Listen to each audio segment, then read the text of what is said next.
love the smell of burning skin and dying dreams in the morning? Don't you? So much better than that sweet-smelling, delicious hope.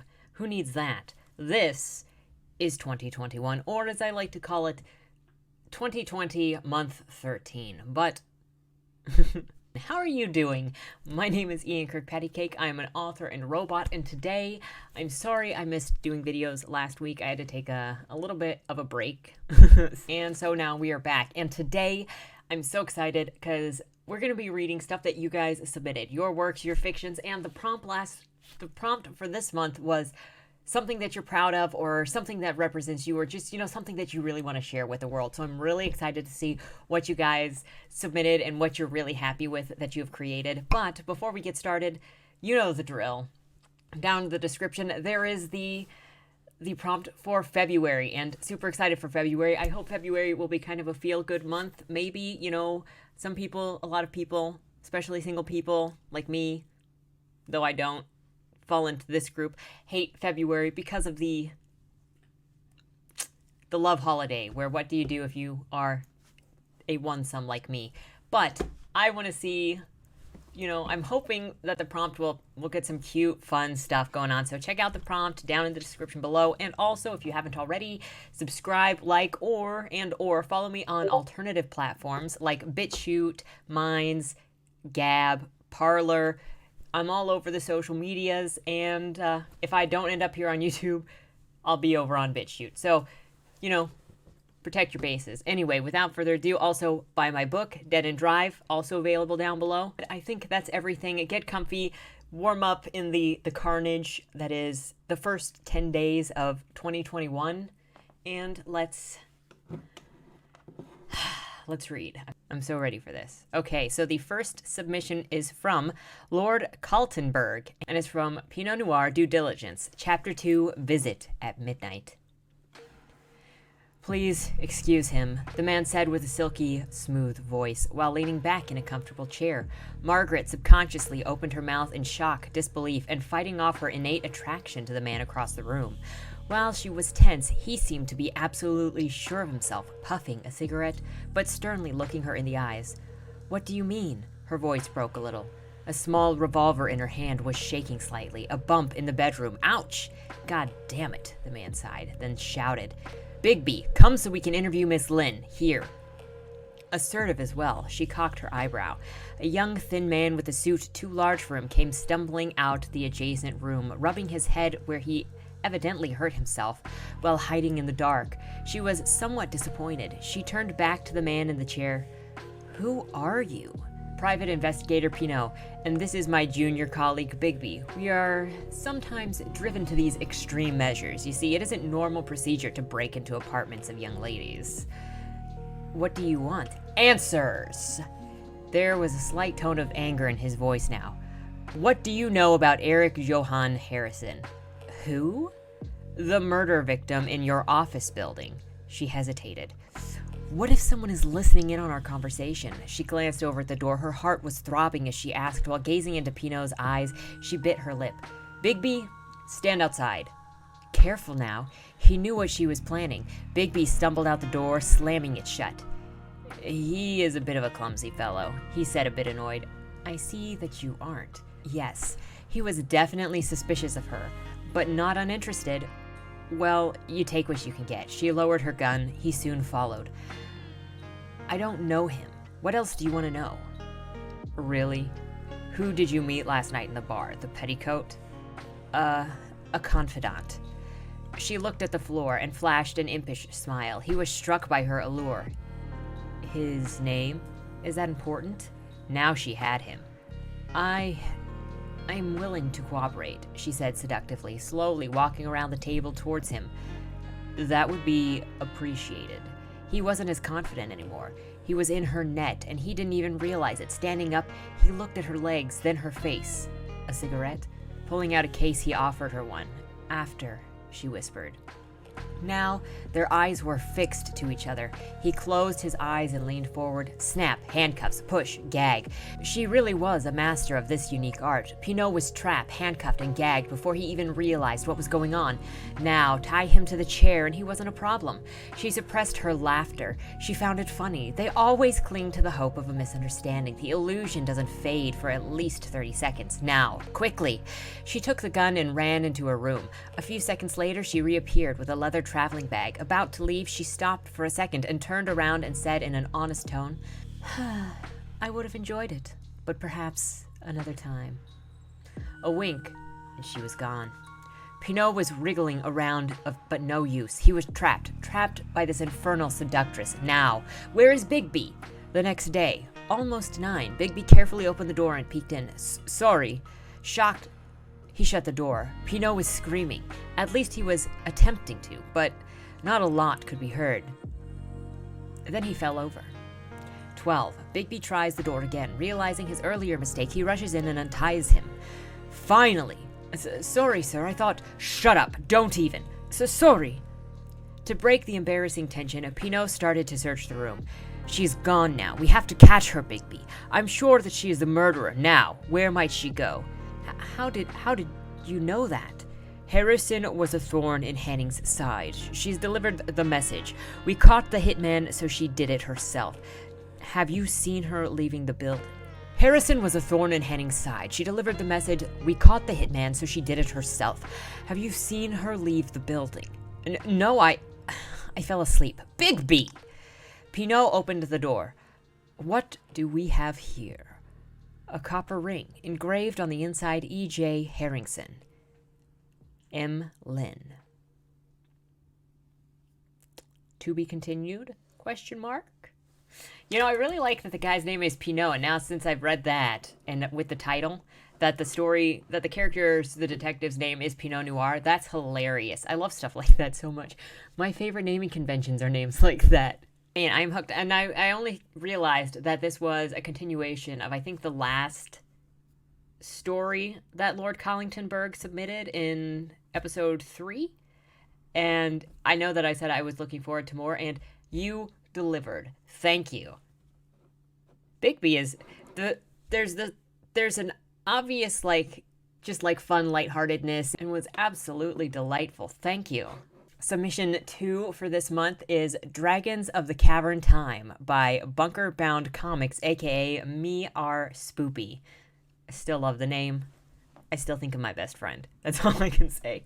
This feels like it's going to be a deep piece, so I'm going to focus. Get in character for a second. There's the music. Okay, here we go. There once was a caveman, and boy, did he love sticks. He loved them so much that he whacked everything that he saw with it, including his best friend. But one day, it all changed. But first, you must know his name. His name is, Stickman? Anyways, Stickman and his friends found an egg in a cave while exploring, so like any logical person, he whacked it with a stick. So it cracked, and cracked, and cracked some more. Then a dragon came out. Wait, read that again. A dragon came out. Whoa, that totally makes sense. Little did they know that all that whacking made some noise. Then Mama Dragon came out, and it stomped around, so a spear-shaped rock fell from the cave ceiling and fell onto Stickman's friend. I think he died. Scared to death, Stickman ran out of the cave. The dragon follows. As he runs out of the cave, he encounters a river of lava and jumps over it. His toe hits the lava, but he doesn't lose his toe. As he runs out of the cave, he encounters a river of lava and jumps over it. His toe hits the lava, but he doesn't lose his toe. He runs back to his little shack and lives happily ever after in the dragon's stomach because he got eaten, but he survived. The end. I mean, he got what he deserved. He cracked that poor little dragon egg. You know, you're gonna get Mama's anchor. And he was lucky that he didn't fall into that lava pit. But I assume he kind of made, he knew what he was doing because he made it over the lava the first time to get to the cave, maybe. Maybe there was a back way around that he used to get there, but he got what he deserved. His happily ever life in a stomach full of dragon acid. You are so creative. I never know what to expect from you, Spoopy. Never stop writing. Seriously. The third story submitted this month is from R.S. Alisi. There's no title on it, and let's get started. Larry spotted her the moment he stepped into the hotel bar. He wasn't looking for much tonight, a quick lay to ease him back into the single life. Dating Valerie had been a mistake, a truth made plain over the past 3 torturous months. She dumped him 2 nights ago. Last night, he wallowed in self-pity and tequila. Tonight, he was ready for something new. Not a relationship, God help him, but something fun and distracting. He circled his target, appraising, strategizing, mid-50s and still in fine condition. A little cosmetic work on her, Botox, maybe a facelift, definitely a boob job. 50-year-old tits did not look like that. She wore a navy Brooks Brothers suit, paired with a silky white button-down. Medical sales, he'd guess. He loved medical saleswomen, classy babes with loose morals. Appealing as she was, the physical details were not what piqued his interest. She sat at the bar alone, sipping hard liquor straight and fiddling with her wedding ring. No minor number in gold, 2 diamond-crusted bands buttressed a huge rock of a diamond. 8 carats proclaimed her unavailable, but her eyes said otherwise. He fell back to a booth out of direct sight, where he could view her safely. A waitress came around. With a drink in hand, he had the necessary excuse to remain aloof and solitary. The first few ounces went down fast, and he ordered a second. He needed a buzz to loosen him up, relax his morals, always a little static hunting married women. He felt guilty facilitating their infidelity, but this one needed it. The more he watched her, the more he felt it. Something or someone had rocked her world. For an hour, he nursed his drink. The bar filled, but he still waited. Stools filled until his options remained. He left his drink on the table and strolled over to take his seat beside her. Bartender, could I have a crown? Neat. He smiled at the man to his left. Evening, sir. How's your day been? He prayed the guy was not a talker. That would ruin everything. Well enough. And you? Night's young. Got a wall full of booze in front of me? It's only getting better. I chuckle. I hear you. The man turned back to his companion and resumed conversation about stock market trends. Perfect. Larry felt her eyes on him. He pretended to ignore her. When she risked a second glance, he caught her gaze and smiled. Just a flash, enough to let her know he knew. He didn't need to see the blush. He smelled her embarrassment. He gave her a few seconds to steep in it. Not too long. Mortified women were flighty creatures, and he didn't want to lose her. You're allowed to look, you know. He spoke into his drink, and softly. She twisted the 3 rings, binding her fingers. I'm guessing you had a bad day. He took another sip of his drink. Ball in her court now. She didn't answer, so he looked up. She blotted the corners of her eyes with a cocktail napkin. Fuck. He did not deal well with crying ladies. Turned his brain to mush, and he made bad choices when his brain was mush. Of course, what he was doing now was arguably a bad choice. How about I buy you a drink? If that doesn't make you feel better, well, he inspected her deliberately. He made no effort to hide his intentions. We'll see how things go. Her eyes widened, and for a moment he thought she would bolt. She didn't. They watched one another, each of them quiet, appraising. He broke eye contact first, smiling. Let me get you that drink. He flagged down the bartender. 2 doubles of the Macallan. 2 doubles of the Macallan 12, if you don't mind. Neat soda back. She arched an eyebrow, but she didn't correct his order, and when the bartender delivered the drinks, she sipped hers quietly. He cleared his palate with the soda water and set about the business of savoring his overpriced drink. Life can be a real bag of shit sometimes. He took another sip. You deserve better. She set her drink on the mahogany bar. And you think you're better. He met her frown with a grin. Nah, I know I'm no good. That drew a smile. But I'm mostly harmless. A good listener and a fun lay, or so I've been told. You want another drink? Sure, but I'm buying. She ordered a double Macallan for him, and a single Glenlivet for herself. My husband's cheating on me, she said. Larry sucked his lips. Do you still love him? Yes, I do. He placed his hand on hers. He was feeling the alcohol now. 2 wrongs don't make a right. A ragged sigh. He hasn't touched me in over a year. She withdrew her hand and wiped away more tears. He could feel her need, a pull so strong it hurt. He leaned in to kiss the hollow beneath her ear. I don't see how anyone could ignore you. Lord knows I can't.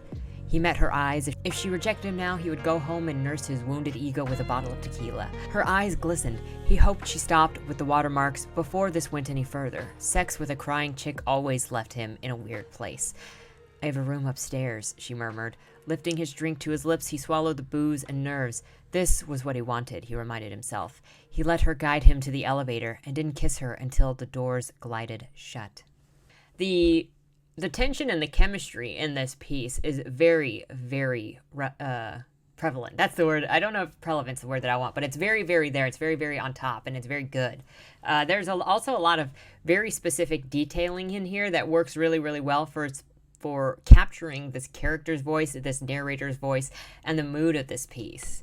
You know, he's got kind of a slow, methodical, methodical is not the word that I want. I'm not sure what word I want. I'm sorry. I'm having a day with words, apparently. But there is a slow mood to this. And there's something about, like, well, obviously Larry has some kind of broken life because he's not only looking at this woman as an escape or catching on her because of seeing her fiddling with her wedding ring. Like, he sees her as sort of the prey, if we want to go in that way. But there's something about the way that he watches her and the way that he interacts with her that gives me the feeling that he also identifies with her. Some sort of, pain to the heart, heartbreak, relationship troubles, that sort of thing is what I can see happening in the story. It's very prevalent without it actually being said, with the man identifying with the woman and picking her, and even knowing that it's not the right thing to be doing, but it's a distraction with somebody that's also like him. There's a lot of subtext in this, but what I really like especially is a lot of the language and the specificness in some of the moments here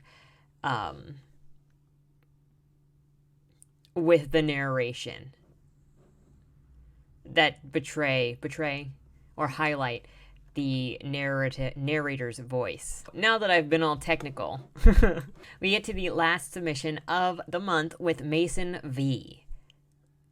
And the top of the submission reads, "The Punishment of Betrayal." He tried for centuries to keep her safe, to play by the rules the sadistic queen had put before him, all the while working on a plan to free Valentina from the clutches of her mother's game of secrets.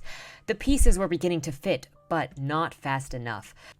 The lion wanted to retch as he watched her kneel, awaiting her punishment. His princess knelt for nobody, even when the queen demanded her daughter to kneel. Valentina's knees never touched the ground.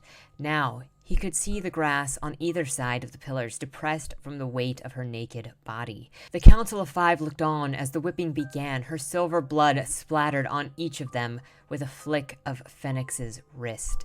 Crack, crack, crack, crack. 20 lashes flayed her back completely open. 40, her muscles sliced away from bone. By 60, her ribcage chipped away. The 82nd lash left her lungs no longer protected. Shoulder to shoulder, neck to wrist was a bloody mess of brutality. The scent of metal rested on her tongue like a sweet drop of dew, a parting gift from the celestial being that was left to die, fully exposed for all to view the sins of secrecy. The atmosphere was gorged with silent mourning caused by an unjust sentence, and a veil of violence hung over the massacred flesh that was left in ruin. The penalty was met with grace and dignity. There were no screams or pleads for mercy, only tears shed from betrayal, and her blood that covered the bleached white earth was the lasting evidence of such malicious retribution. When the princess emerged from regenerating her body, she would be known only as Misery. Her mother intended the name as a form of eternal humiliation. Instead, Misery took on the name as a promise of revenge. I got some chills in that last, paragraph or two. And I'm sure I say it all the time. I am a sucker for very visceral descriptions, reactions, even in songs. When I find a song that has very visceral lyrics, it's one of the reasons why I get scared. I am so into it. I can't tell you why. Apparently it's just part of the aesthetics that I really like, or the styles that I really like. So when this got into having more visceral imagery and visceral response, oof, you got me in with that. And then in your closing. This feels like it might be a prologue or a part that comes in later into the story to help build the background of a character. You know what I mean? Bringing up their exposition in a way. And that's not in a bad way. Exposition has its place, for sure, in every story. Usually just not at the very beginning. But I'm digressing here.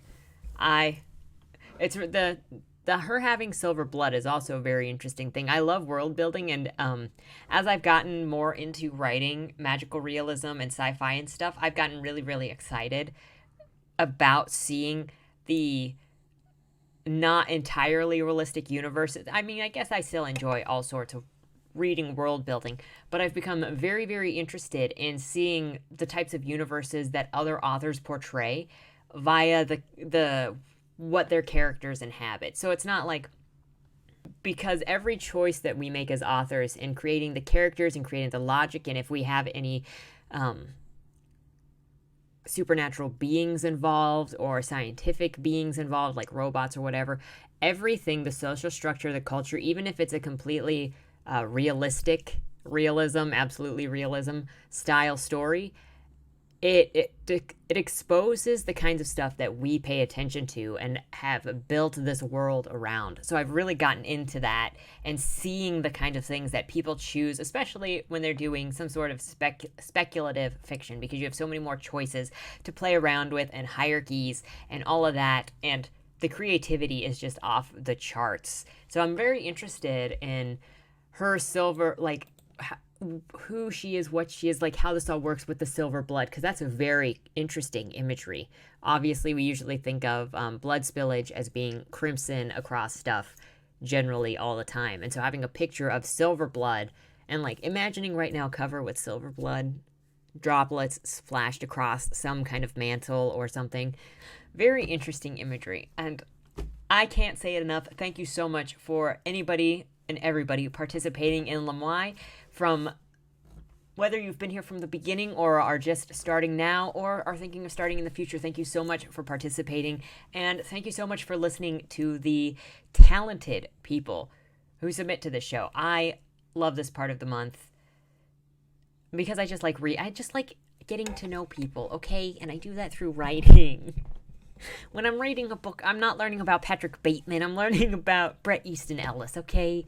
Anyway, that's all that I've got to say. Remember, check out the prompt for next month. I know I kind of cheated you by skipping last week. So there's kind of a one less week for prompting. But I think the prompt should be fairly easy for everybody to work on. Check it out. Submit for next month. Looking forward to seeing you next time. And come on, like, share this content, enjoy with us, comment, and support other authors, especially indie authors. And until next time, thank you for joining us, and don't die. If we thought that was hard in 2020, look out behind you. Dear Madam Astra, that's me. We regret to inform you that on August 1st, your employer, Agatha Jane Benedict, owner of the Benedict estate, peacefully passed away in her sleep. Oh, that's so sad. Wait. Let me try that again. Oh my goodness. That's so sad. Yeah, I think I'm ready. With millions of dollars on the line and the opportunity for your every need to be taken care of for life. Tell me, is there anything more valuable than that? I didn't think so. Dead End Drive is a dark comedy novel that makes 3 promises. 1, an illustrious estate in Louisiana. 2, an opulent dinner affair for all in attendance. And 3, and most importantly of all, lots and lots of competitive murder. So if you're looking for a cozy book to settle in with for the spooky season, I've only got one question for you. Will I see you at the Will reading?